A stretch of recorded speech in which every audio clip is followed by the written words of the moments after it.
boa noite a todos, com muita alegria, muita gratidão. Damos início a mais um estudo de quinta-feira. Toda quinta-feira, às 7h30 da noite, estamos estudando o livro Pão Nosso. E hoje a nossa irmã Júlia vai nos guiar pelo estudo da noite de hoje, do capítulo 17. Então, convido a Júlia para fazer a nossa prece de abertura. Então, vamos orar.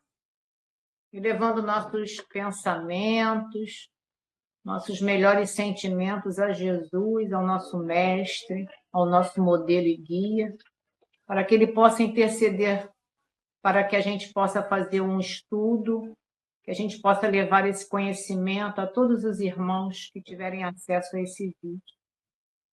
E a gente pede esse apoio espiritual a Emmanuel, que é o patrono desse curso, a Casa de Emmanuel, que nos favorece a esse aprendizado.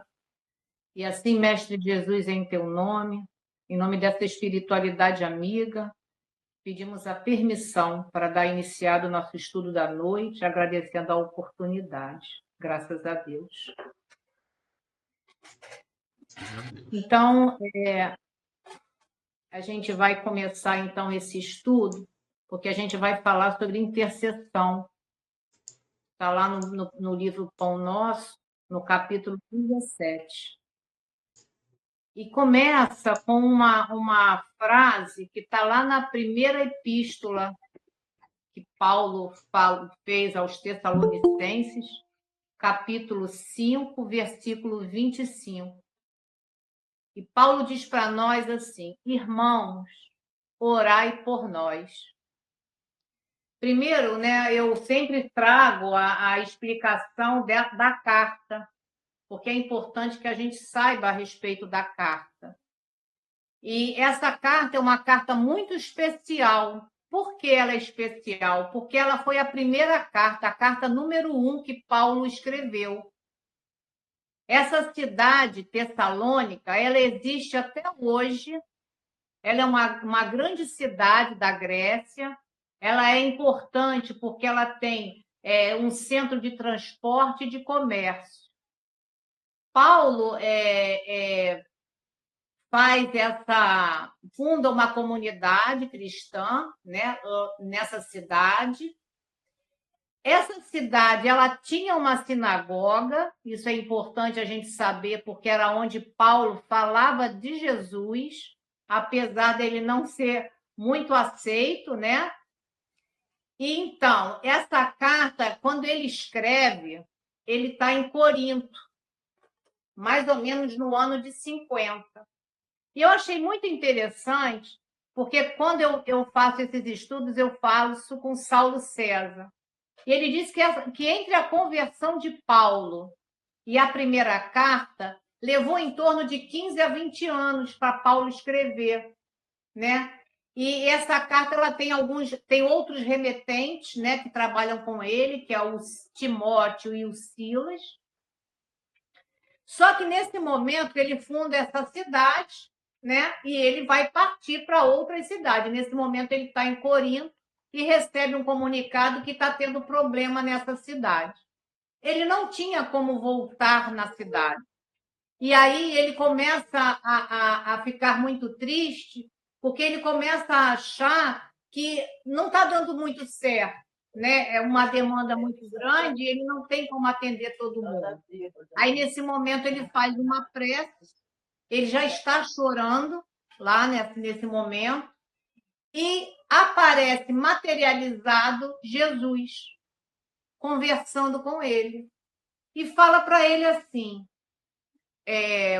você pode atender a todos pelos poderes do Espírito. Paulo, naquele momento, ele não entende o que Jesus está falando, esses poderes do Espírito, e Jesus esclarece para ele. Jesus fala assim, que ia colocar junto a ele o espírito de Estevão. Estevão, a gente sabe que foi o primeiro mártir e foi morto principalmente por Paulo, na época Saulo. Que Jesus ia deixar Estevão junto a ele para que ele pudesse ser o intermediário dessa comunicação de Jesus com Paulo. Então, ele diz assim para ele, né? que a fim de que ele pudesse filtrar o pensamento de Jesus, para que o Paulo pudesse ter essas informações. E essas questões que ele ia responder eram questões humanas. E Jesus ia trazer para ele essa maior vibração do amor, da misericórdia. E nesse momento, Paulo começa a fazer essa carta e respondendo às questões que estavam envolvendo aqueles problemas naquela cidade. E ele pede para que eles pudessem ser mais pacientes com todos, que eles pudessem retribuir o mal com o bem, que eles pudessem estar bem entre toda a comunidade e que eles agradecessem a Deus por tudo e que não desprezasse o dom da profecia. Tudo isso Paulo elaborou na carta com a interferência de Estevão e de Jesus. E aí, nesse momento, ele pede na carta que os irmãos orassem por todos eles. Então, esse contexto de irmãos, orai por nós, está dentro desse contexto, dessa carta que ele escreve, trazendo várias situações que aconteciam na cidade, né, que eles tivessem mais harmonia entre eles, e que eles também estavam precisando da oração para poder seguir com essa divulgação do Evangelho de Jesus, e eles também precisavam desse amparo. Então, a princípio, é tudo isso que eu trago a respeito dessa passagem. Não sei se alguém quer. Eu não sei se alguém quer comentar alguma coisa, explorar mais essa frase. E aí, se alguém quiser, tudo bem, senão eu posso seguir.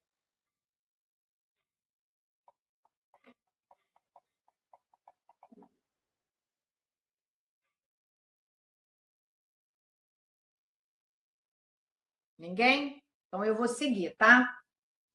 Então, o Emmanuel coloca para a gente, na primeira frase, aí, nesse primeiro parágrafo, o Emmanuel traz para a gente que muitas criaturas sorriem ironicamente quando se lhes fala das orações intercessórias.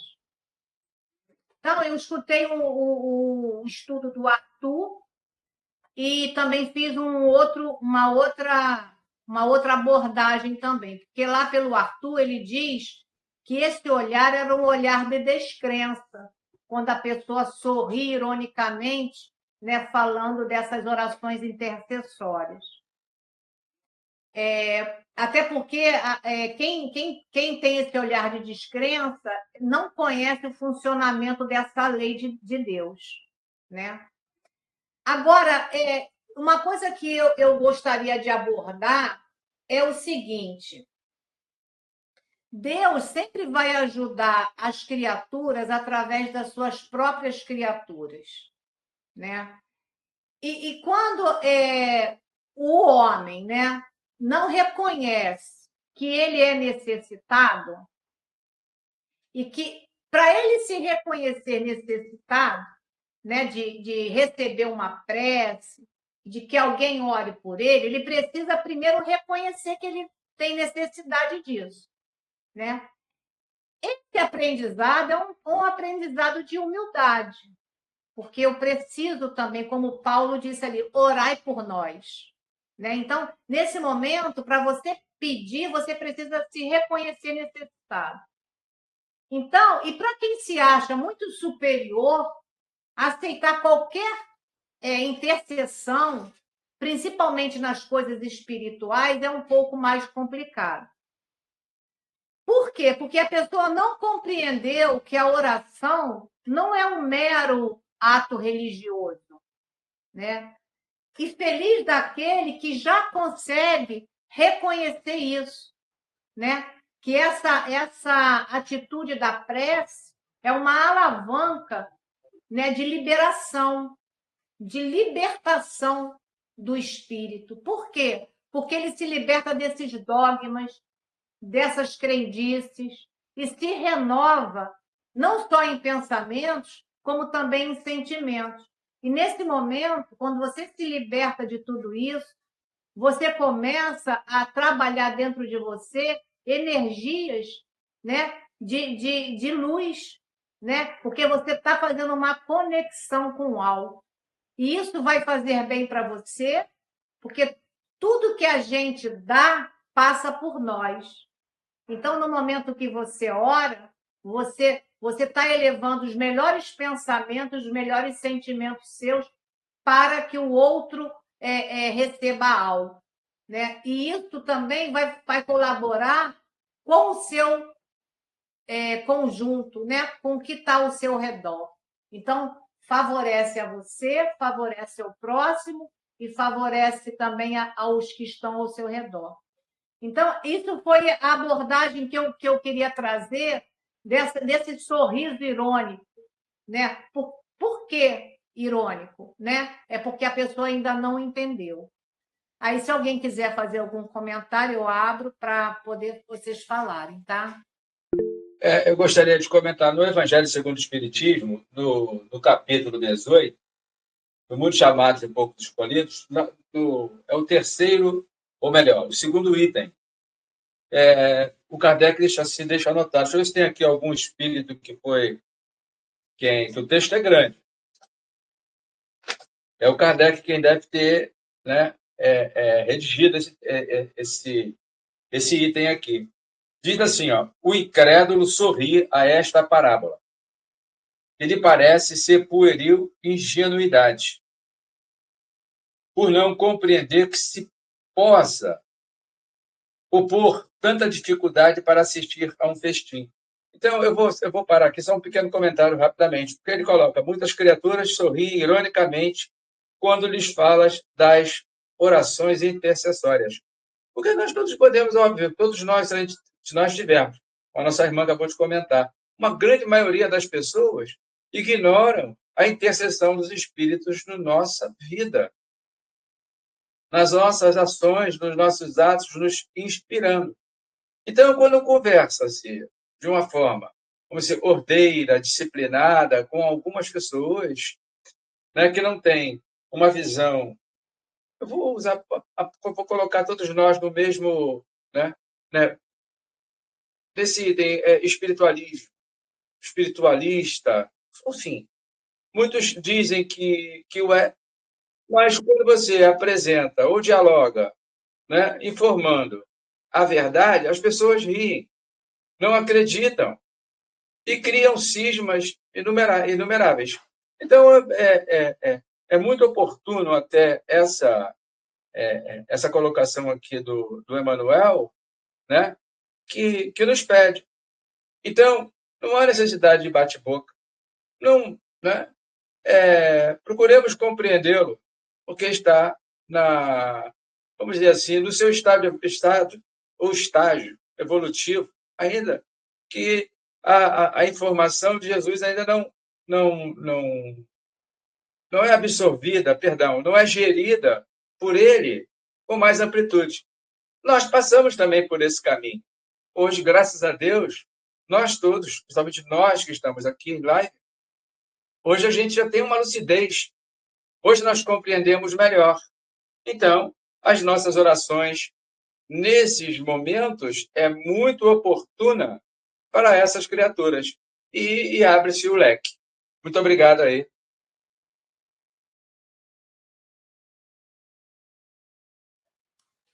Agora a gente vai fazer o comentário do segundo parágrafo.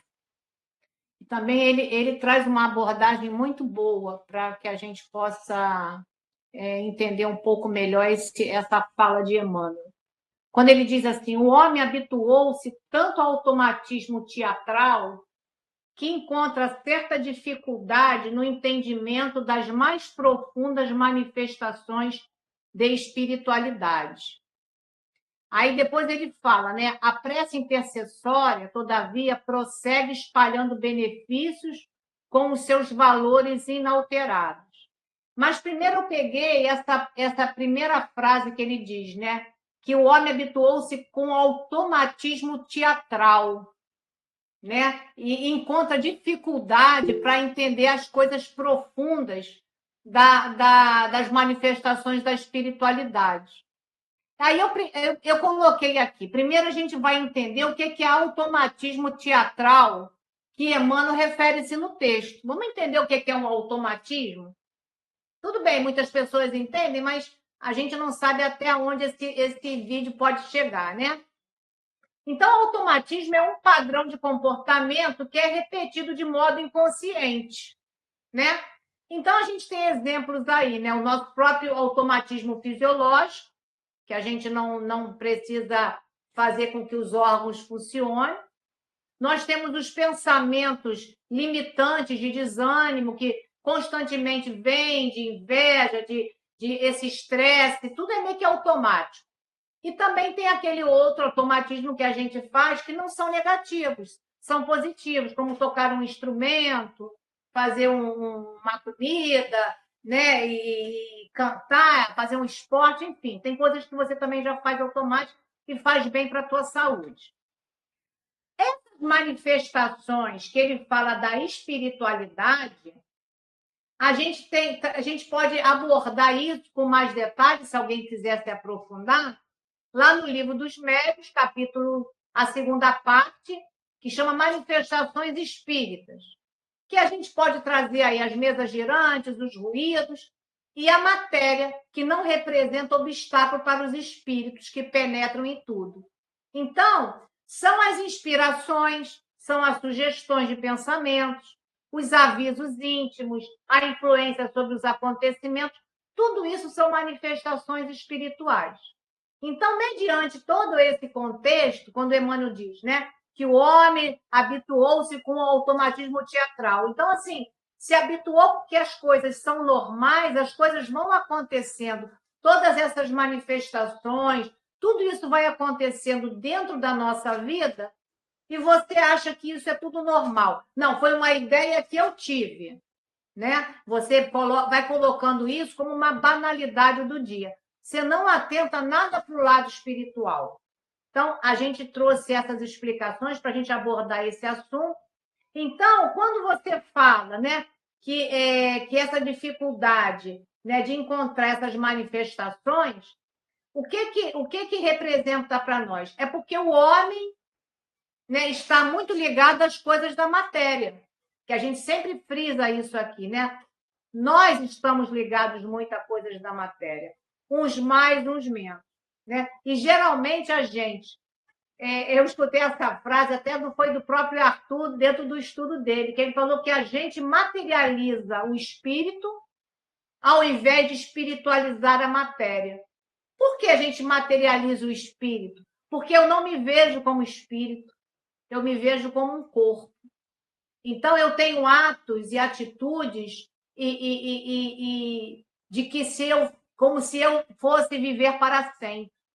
Né? Então, assim, às vezes eu me coloco em posições que é como se o corpo não fosse envelhecer, o corpo não fosse acabar, e que aqui é somente uma passagem. Então, materializa-se o espírito em vez de espiritualizar a matéria, que é o que a gente precisa entender, que nós temos um corpo físico como uma vestimenta para somente se compor aqui na parte material.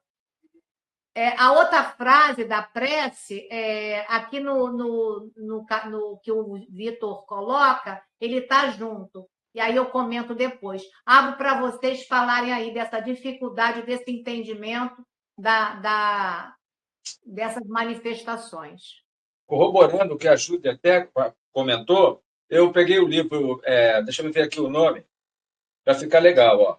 Mecanismo da Mediunidade. Eu não sei ver, né, até onde vai chegar, pelo menos eu tenho uma fonte. O André Luiz, através do Chico Xavier e Valdo Vieira, porque a informação numa página, acho que era ímpar, era de um e par de outro. Eu não sei quem, né, no caso. Ele fala sobre o reflexo condicionado. É isso que você acabou de comentar. Então, determinado tipo de hábitos que nós temos, que o Emmanuel também tem que colocar a fonte aí, ó, pensamento e vida. Ele fala em hábitos. Ele diz assim, ó, o hábito é uma esteira de reflexos mentais acumulados, operando constante indução e rotina. E no mecanismo, ele cita assim, ó, estendendo-se em toda a mente, vibra na onda de estímulos e pensamento em que se identifica. Olha a sintonia. Você falou do livro dos médiuns. Olha a afinidade. Então, essas ondas mentais, às vezes, nós estamos na influência do meio, também a gente tem no livro dos médiuns. O que pode ocorrer? Acarretar conosco.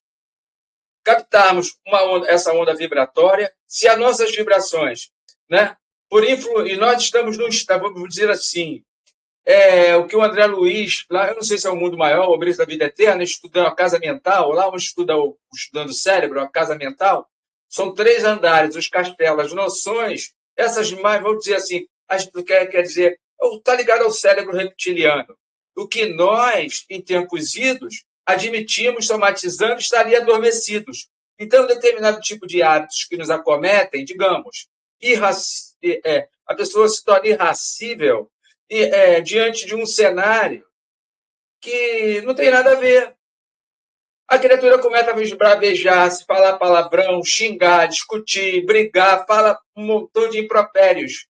Então, isso aí é um condicionamento que a criatura traz consigo.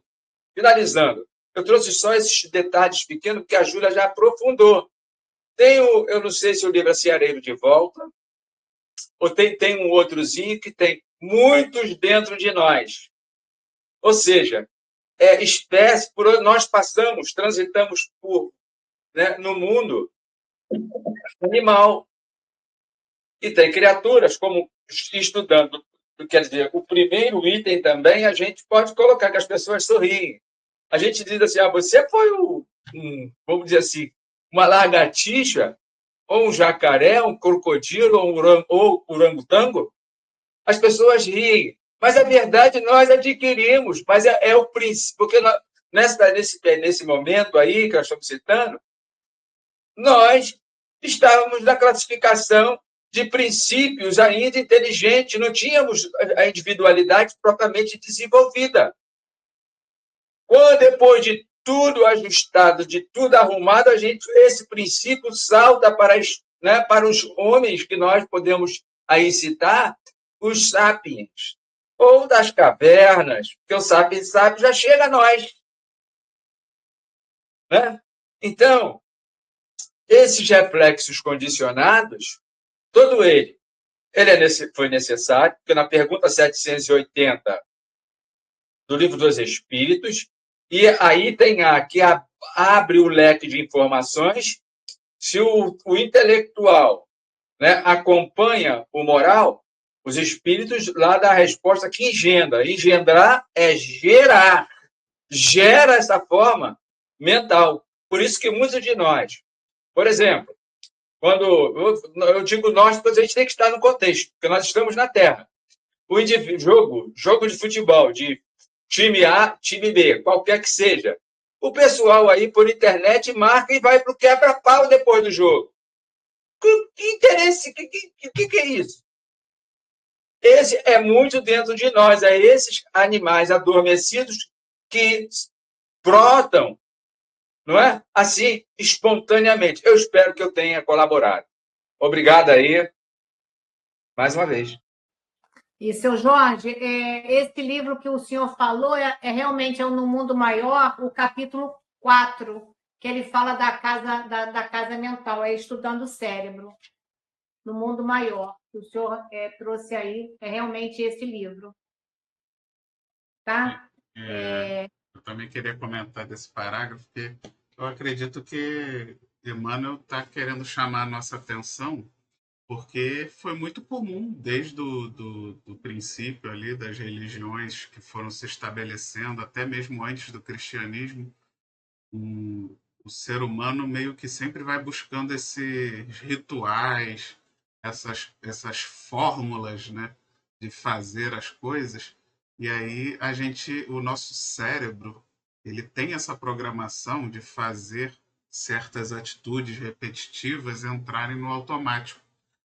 E aí o desconhecimento do mecanismo da prece né, que muitas pessoas desconhecem e que, graças a Deus, aqui no Espiritismo a gente consegue entender com profundidade, conforme toda essa bibliografia já trazida pelo Jorge e a Júlia. Então, a gente entende que o mecanismo da prece, o mais importante do que o rito, do que a palavra, do que a forma, do que a roupagem, é o sentimento. É você estar realmente concentrado naquilo que você está pedindo, é você estar realmente sentindo aquilo que você está pedindo. Então, acho que esse parágrafo, Emmanuel, nos quer alertar para isso, porque mesmo no Espiritismo, até porque muitos que entram no Espiritismo são regressos de outras religiões e não necessariamente foram criados no Espiritismo desde jovens, então eles vêm trazendo essa viciação, esse automatismo das preces decoradas. Então, muitas vezes, já até mesmo nos centros espíritas, a gente muitas vezes percebe essa necessidade de ter certas preces feitas naquela ordem certa e que tem que ser aquelas preces decoradas que todo mundo já sabe, em vez de ser uma prece feita ali na hora, né, de coração. E aí todo mundo vai entrando naquele automatismo, Ave Maria, Pai Nosso, Credo, e vai fazendo uma prece atrás da outra, mas que, né, já está no automático. Você nem sente mais, o seu cérebro já decorou, você já tem aquela prece decorada, então você acaba fazendo para cumprir aquele ritual que está sendo feito ali na hora, mas você não está verdadeiramente sentindo. E esse é o objetivo desse parágrafo, né? Alertar, porque isso acontece inclusive dentro da doutrina espírita. Esses rituais, essas preces decoradas que tem que ser feito naquele momento, na hora certa, do jeito, cumprindo, né, todo um ritual e de repente o sentimento ficando de fora, né? Então que a gente fique atento a isso. É rapidinho, é rapidinho.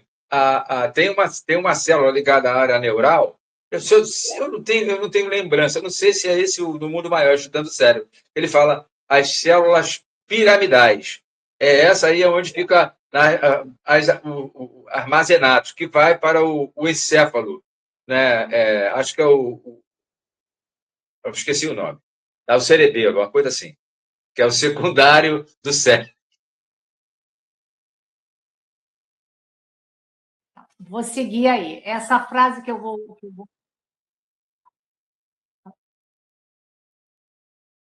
comentar uma coisa rápida. Nós temos uma publicação na nossa casa de Bezerra de Menezes, onde ele traz esta preocupação com o futuro do espiritismo, que não se torne uma doutrina engessada. Engessada quer dizer baseada em uma série de coisas que são repetidas sem que as pessoas sintam aquilo. Há uma preocupação que ele tem que jamais o espiritismo se transforme nisso. Me lembrei, é um livro pequenininho onde ele faz observações. Muito bom. É isso mesmo. Fica aquela religião engessada, você vai para lá, fala, e sai do mesmo jeito que você entrou. Não aproveitou nada daquilo, né? Era só isso que eu queria comentar. Mais alguém, então? Para a gente seguir por conta do horário. Então, essa frase que eu vou ler agora está dentro desse parágrafo separado aí que o Vitor colocou Mas, para mim, ficou assim: a prece intercessória, todavia, prossegue espalhando benefícios com os seus valores inalterados. Não é justo acreditar que seja essa oração o incenso bajulatório a derramar-se na presença de um monarca terrestre, a fim de obtermos certos favores. É interessante quando o Emmanuel coloca aí, né, que não é justo acreditar, né, que a oração é um incenso bajulatório, né? Isso a gente faz com o homem, né? Normalmente, quando você quer algum favor, né, você dá algo, né? E como o Vitor acabou de falar e adorou também, a gente traz isso também de outras religiões, né? A gente vai barganhando, achando que se eu fizer isso ou aquilo, né, eu vou conseguir de Deus esse favor que eu pedi, né? Então, na lei de Deus, não há privilegiados, o receber é merecimento e não favores, né? Agora, a Joana tem um pedacinho de uma frase dela no livro Lições para a Felicidade, no capítulo 14, que ela diz assim: a oração intercessória é portadora de incomparável poder vibratório que penetra o ser objetivado enquanto vitaliza o dínamo emissor, ou seja, essa vibração penetra em quem ora, vai nos vitalizar, estabelecendo uma comunhão específica de vibrações que sustentam a vida e renovam a capacidade interior para o crescimento, indispensável. E também conquistando a paz. Isso a Joana diz do que a prece intercessória tem de poder vibratório, que atinge, como eu falei antes, a nós primeiro, para chegar ao outro. Né? Agora, muitas pessoas trazem ainda, né, essa catarata espiritual, né, que vai tolir a nossa visão. Por quê? Porque o orgulho não vai permitir que a gente veja, né, a gente perceba e que a gente entenda esses ensinos do Cristo.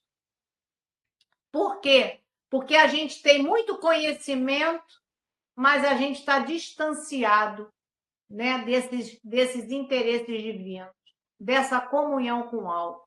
Então, isso aí a gente já falou, né? Infelizmente, nós somos ainda, né, nós estamos construindo o nosso futuro, né, de espíritos imortais que somos, porque o que fazemos aqui é o que vai ter resposta na pátria espiritual e nas futuras reencarnações, mas a gente ainda traz essa catarata, né, que a gente diz aí que não é a catarata física, vamos colocar aí como espiritual, porque a gente ainda traz esse orgulho muito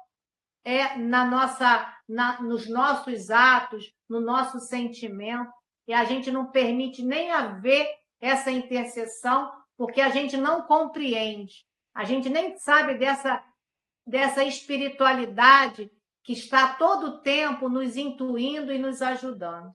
Deixo aí se alguém quiser comentar.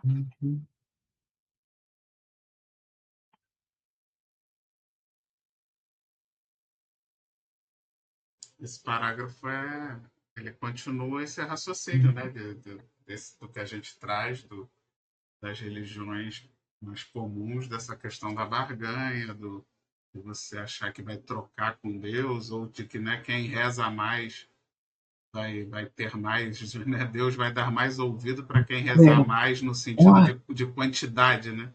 Você vai passar horas rezando, vai ficar de joelho, vai pagar penitência, como se Deus precisasse dessas atitudes materiais para alguma coisa. Na verdade, o que vale é o sentimento, o que vale é realmente a prece. Ela não tem o objetivo principal da prece, não é, na verdade, não é pedir nada em termos materiais, e sim espirituais, né? Pedir.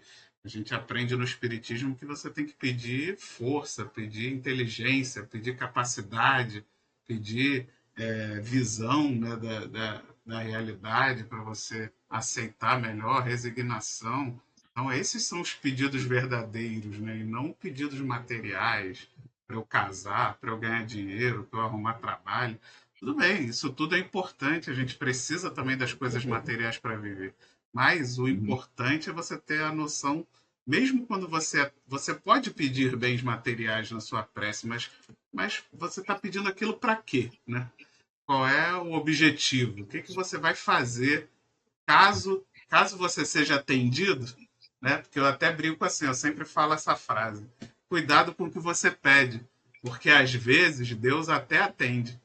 E aí você pode se arrepender. E aí você vai ver como você pediu errado, como aquilo não era bom para você. Então, para que a gente está pedindo, né? O que você vai fazer com aquele, seja lá o que for, aquela riqueza, aquela oportunidade, aquela função, aquele cargo? Então, isso é que tem que ser o importante. A gente tem que estar vibrando, focando, e os nossos atos vão ser voltados para o bem, vão ser voltados pela construção desse mundo melhor. E aí sim, você pode pedir o que você quiser, desde que seja com essa intenção boa, né, de evoluir, de ser instrumento para a sua evolução, seja lá o que for que você está pedindo. É isso. Alguém mais? Esse parágrafo que segue agora é um parágrafo grande, mas que contém muita coisa importante para nós. Então, eu vou ler com um certo cuidado, que praticamente já está chegando já no fim do estudo. E dentro desse parágrafo, eu vou trazer um exemplo que está num livro de Dr. Bezerra de Menezes. Então, primeiro a gente vai começar a leitura. A súplica da intercessão é dos mais belos atos de fraternidade. Olha que lindo, né? A intercessão é ato de fraternidade. Então, quando você ora por alguém, e constitui a emissão de forças benéficas e iluminativas, que, partindo do espírito sincero, vão ao objetivo visado por abençoada contribuição de conforto e energia.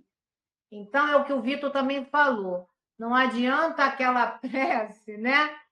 Que você vai pedir coisas, né? Às vezes somente materiais, e você vai fazer num ritual que você não coloca nenhum tipo de sentimento. Isso. E Emmanuel já está nos falando aqui, né, que vai ter emissões de forças benéficas e iluminativas. Eu falei há pouco isso. A gente primeiro vai se beneficiar, mas por quê? Porque nesse momento eu estou sendo sincera, né? Parte de um espírito sincero, que realmente eu estou me colocando para o bem, não meu, mas do outro. E o Emmanuel segue falando, isso não acontece, porém, a pretexto de obséquio, mas em consequência das leis justas. Então, a gente já falou isso, né? A gente não vai barganhar, mas a gente, se tiver o merecimento, vai acontecer. O homem custa crer na influenciação das ondas invisíveis do pensamento. A gente falou a respeito do pensamento em outras aulas passadas. O poder que isso tem, né? Contudo, o espaço que o cerca está cheio de sons que os teus ouvidos materiais não registram. Então, a gente não entende nem o que nosso pensamento faz. O poder que nós temos através da nossa mente e do nosso pensamento, que são ondas, né? Se formatam, né? E você sabe que vai juntar esse fluido cósmico universal. E dentro desse fluido tem sons que nós não conseguimos ouvir. Então, a gente está sendo influenciado constantemente e a gente não percebe. E o Emmanuel diz, só admite o auxílio se for alguma coisa tangível, né? Por quê? E quando eu li essa frase, que só admite o auxílio tangível, eu me lembrei quando Tomé, quando o Cristo voltou para eles ali, Tomé olhou e disse que ele só acreditaria se tocasse nas chagas do Cristo. Então, Jesus não condenou. Então, a gente sabe que, como foi o seu Jorge que falou, nós estamos em cada nível evolutivo que tem uns que já conseguem e outros não, e também está tudo bem, né? Nesse momento, o Cristo não criticou, o Cristo estendeu a mão para que ele tocasse. Esse foi um belo gesto, e quando eu li isso aqui, eu falei, gente, isso traz a mensagem de Jesus, né? Então, ele diz, no entanto, na própria natureza física, vêem-se árvores venerandas que protegem e conservam ervas e arbustos a lhes receberem as bênçãos da vida, sem lhe tocarem jamais as raízes e os troncos. Aí são aquelas árvores, né, que estão protegendo todo o entorno, né, e esses arbustos estão se favorecendo, né? E ela não está tocando ali na raiz dessas plantas. né? Está se favorecendo com todo o entorno. Então, a gente não precisa tocar para que a gente entenda, mas há necessidade para uns que isso ocorra, né? E aí, o que eu trouxe para a gente comentar? Porque esse parágrafo ele já é tão explicativo. Aí eu falei, então eu vou trazer uma mensagem desse livro, Dramas da Obsessão, que é uma psicografia da Dona Ivone Pereira. É o segundo capítulo desse livro. Esse capítulo ele leva o nome como A Severidade da Lei, né? E quem está narrando isso é o Dr. Bezerra de Menezes, tá? Então, fala assim: o chamamento fora dirigido a Antônio de Pádua, grande mentor espiritual, chefe de falange beneficente e amorosa da espiritualidade, que se multiplica em ações caritativas e sábias por várias latitudes da terra e do invisível. Então, esse chamamento foi dirigido a Antônio de Pádua, né? E ele tem uma grande falange que estaria ajudando ele. E aí continua doutor Bezerra. A ordem chegou a mim com a rapidez que poderá desenvolver um pensamento humano em preces, tão angustiosas quanto fervorosas. E a resposta do céu, por meio de uma ordem vibratória ainda mais veloz. Então, a prece chegou, né? E a resposta ainda veio mais rápida. E doutor Bezerra recebeu essa mensagem. Tu, Adolfo, és médico e és cristão. Vai, pois, atende ao aflito chamamento. Socorre a pobre alma, pecadora que se arrependeu e deseja ressurgir para o dever. Aí, que prece era essa e quem era essa pessoa que estava sofrendo? Era uma jovem, recém-casada, grávida, estava em trabalho de parto, estava com muito comprometimento ali naquele momento. Aí, isso aí se passa no ano de 1910, precária a medicina naquele momento, né, de maternidade, de socorro médico, e ela estava com várias dificuldades. E grávida, que necessitava de doridos testemunhos da expiação. Então, ela passava por um problema físico, angustioso, difícil, por conta da gestação e do parto, mas ela tinha um testemunho de uma grande expiação. Em desagravos, a lei ofendida no pretérito. O problema no parto, né? Muito grave, estava comprometendo alguns órgãos da menina, e o médico chegou, conseguiram um médico, ele fez o parto, mas ele teve que sacrificar o bebê. E como ela estava com muito comprometimento, o que aconteceu? Ela ficou inválida. Então, ela permaneceu inválida durante muitos anos. Depois, o marido abandonou ela com outras mulheres, enfim, teve uma vida de muito sacrifício, mas estava tudo dentro desse processo expiatório, inclusive esse bebê que foi morto na hora do parto. Então, agora a gente vai falar dessa prece que chegou ao doutor Bezerra. A prece intercessória foi feita por uma amiga de nome Sarita, que era devota de Santo Antônio. Então, ela estava recolhida numa mesa com a imagem do Santo Antônio, de joelhos orando. Olha que beleza o que o doutor Bezerra descreve. Nessa jovem crente, entrevia a qualidade do cristão sincero, dado que uma coluna luminosa, serena, vertical, límpida, firme, argêntea e bela elevava-se do seu coração pelo ardor da prece à procura da proteção do alto.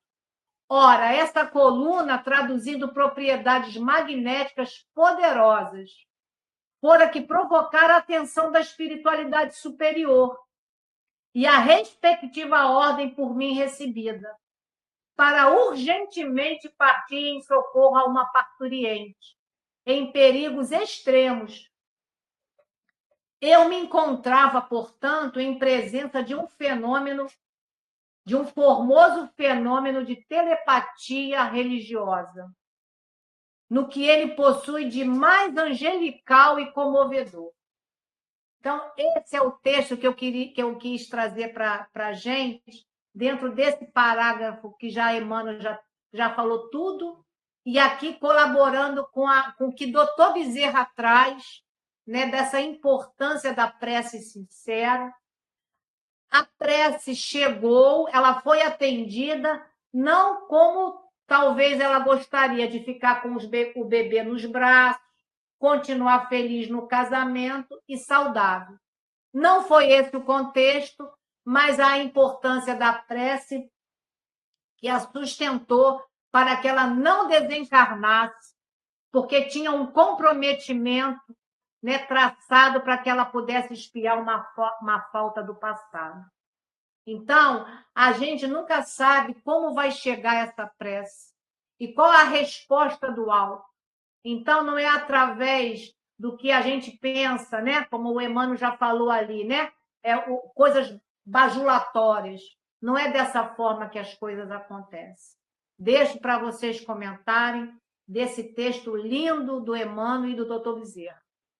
Eu vou citar também, como você vai lá no Clarence, nas nossas saudações para o ministro Clarence, porque tem no livro Entre a Terra e o Céu, tem um título sobre o nome Preces Refratárias.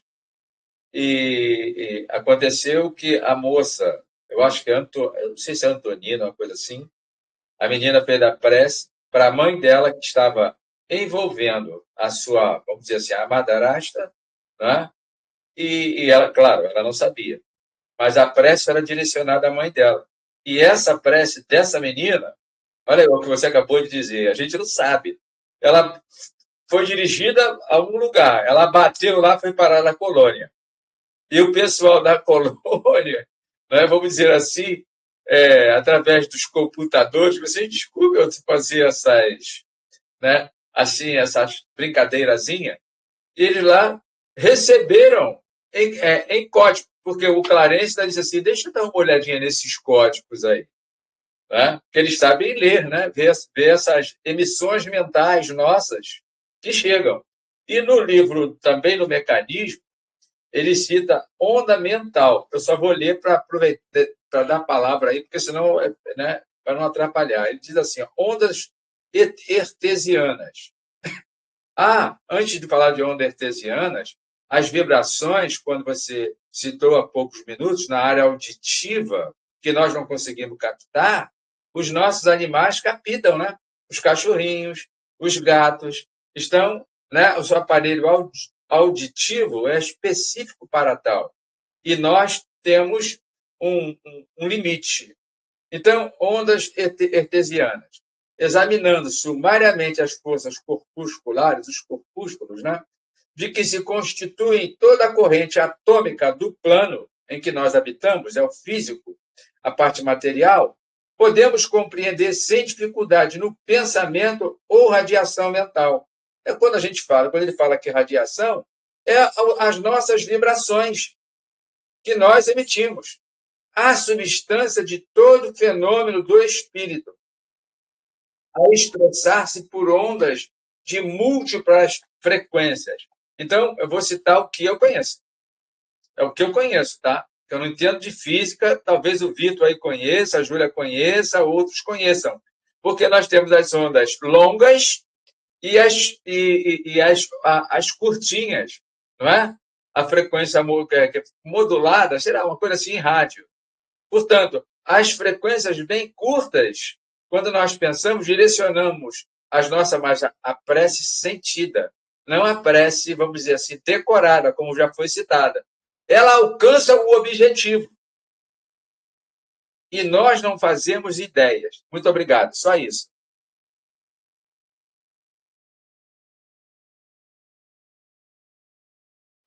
Mais alguém para comentar?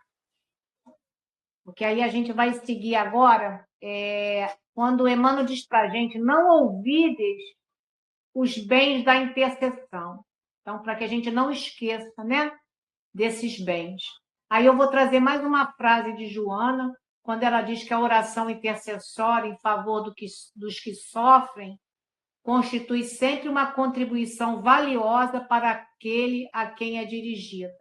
A gente viu agora no exemplo da menina. Não resolve o problema, nem retira a aflição, que constitui recurso de reeducação.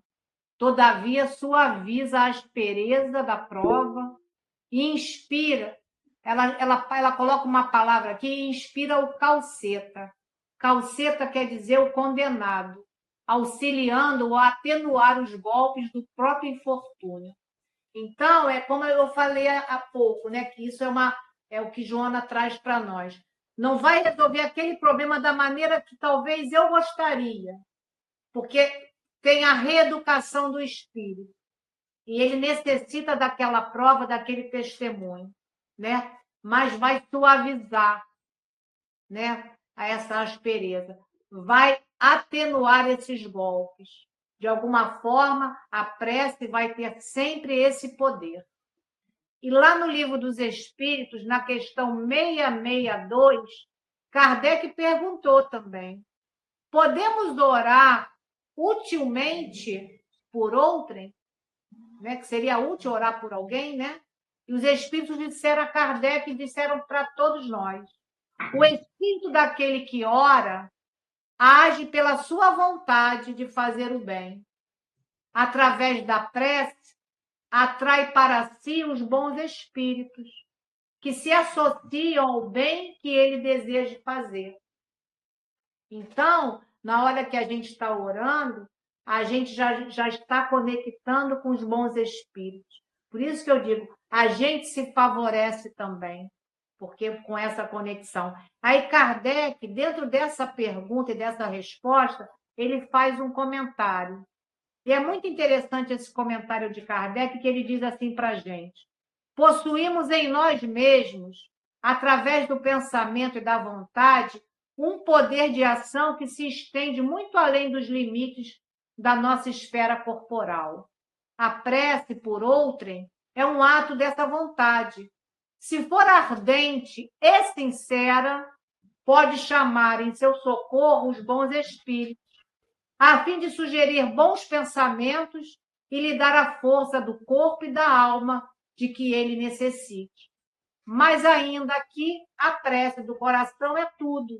A dos lábios, nada representa. Foi o que o Vitor falou, seu Jorge, e eu também. Então, a prece feita de coração é tudo. A dos lábios, nada representa. Não representa nada para a espiritualidade. Então, fica aí a nossa reflexão. Querendo comentar esse parágrafo, eu estou deixando aberto aí para vocês.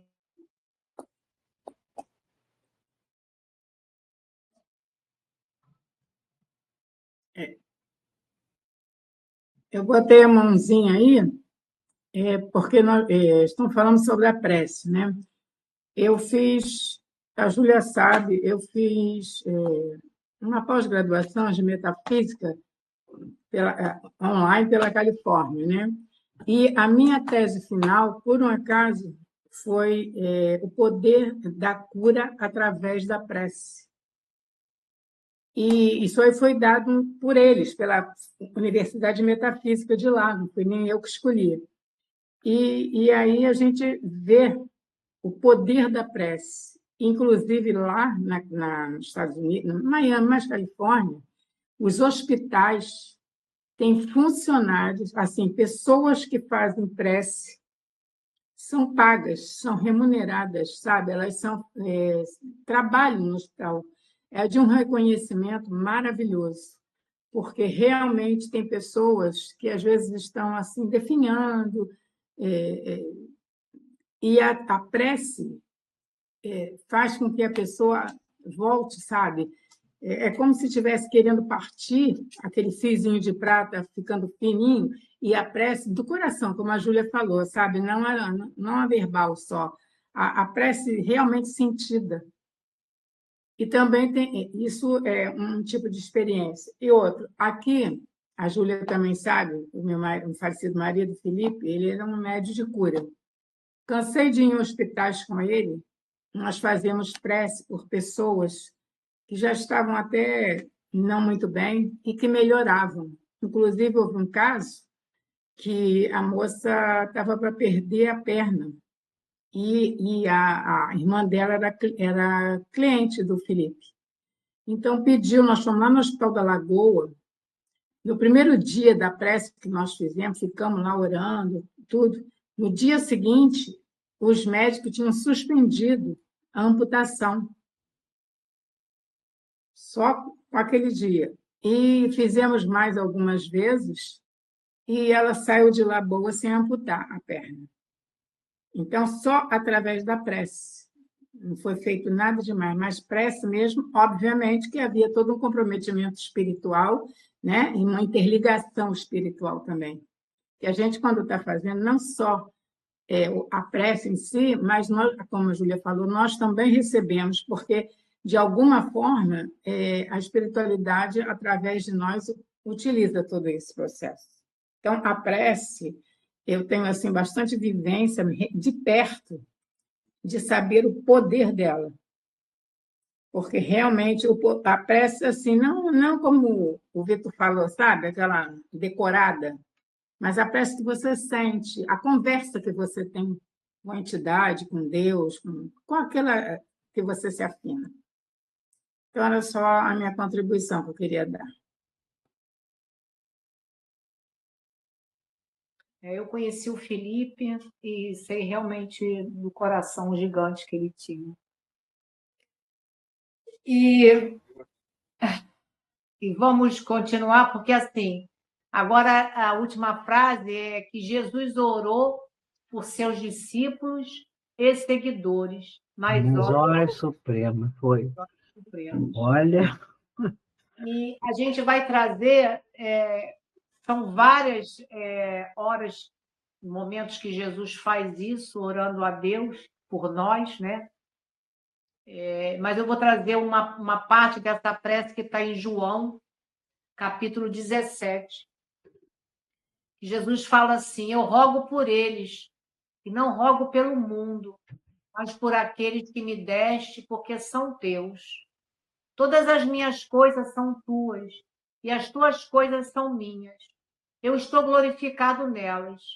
Não estou mais no mundo, mas eles estão no mundo, e eu estou indo para ti.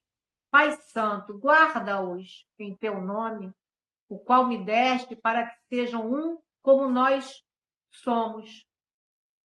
Quando eu estava com eles, eu os guardei em teu nome, o qual me deste, guardei-os e nenhum deles se perdeu. Santifica-os na verdade, a tua palavra é verdade. Pai justo, o mundo não te conheceu, eu, porém, te conheci. E eles entenderam que tu me enviaste. Muito linda, né? Essa prece que está lá no capítulo de João, capítulo 17. E a gente vê a grandeza desse mestre, né? Que veio para nos ajudar e espera, né? Que a gente consiga realmente sair daqui melhores e que a gente realmente aprenda com essa verdade, que é a verdade do Evangelho de Jesus, que é a palavra que está lá, é a palavra de Deus, traduzida nos exemplos do Mestre para todos nós. E esse capítulo da intercessão, ele é bem forte, né, para a gente que estuda e que tem já o entendimento da doutrina espírita, porque Deus sabe de todas as coisas, Ele sabe das minhas dificuldades, mas há necessidade que a gente, porque às vezes a gente pode pensar assim, por que eu tenho que pedir pela prece se Deus sabe do que eu preciso? E aí a gente sabe que Deus sabe de todas as coisas, mas até quando Jesus curava, ele perguntava, o que queres que eu faça? Então, há necessidade da gente sair dessa,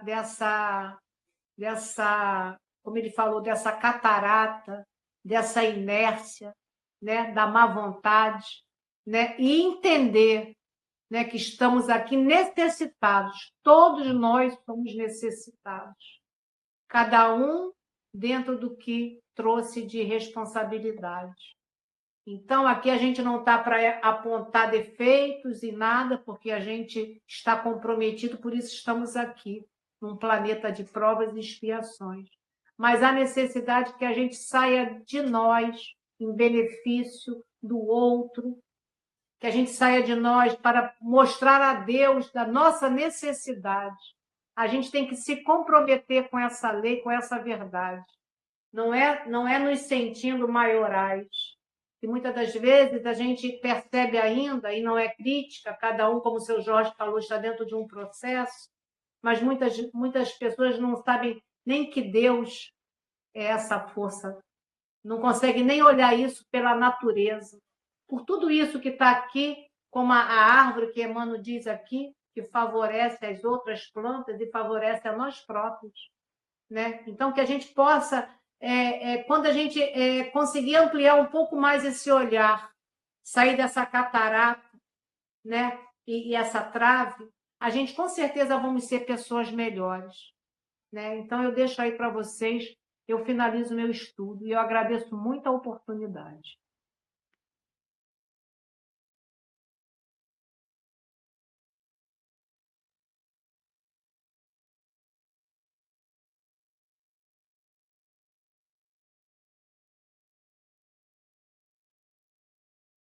Isso.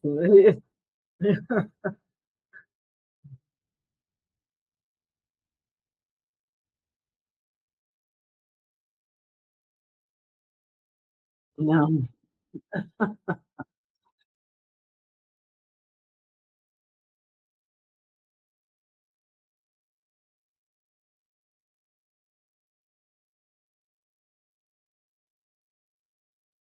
Então, melhor, melhor, melhor.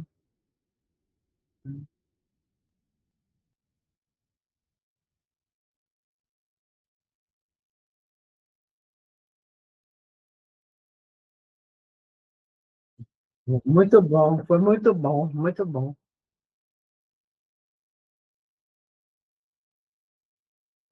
Não,